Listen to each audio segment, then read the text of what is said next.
अजिंक्य तारा भक्त निवास श्री क्षेत्र जेजुरी संपर्क हे बघा आहे. हा रूम आहेत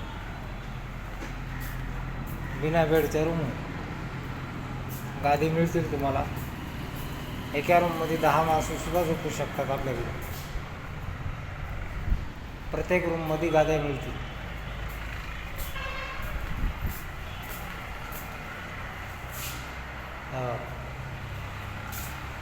प्रत्येक रूममध्ये गादी भेटेल. गाडी लावायला पार्किंग भेटेल. हॉल आहे, रूम आहेत, सगळं आहे. अजिंक्य तारा भक्त निवास श्री क्षेत्र जेजुरी बसस्टँडजवळ, पुणे पंढरपूर रोड.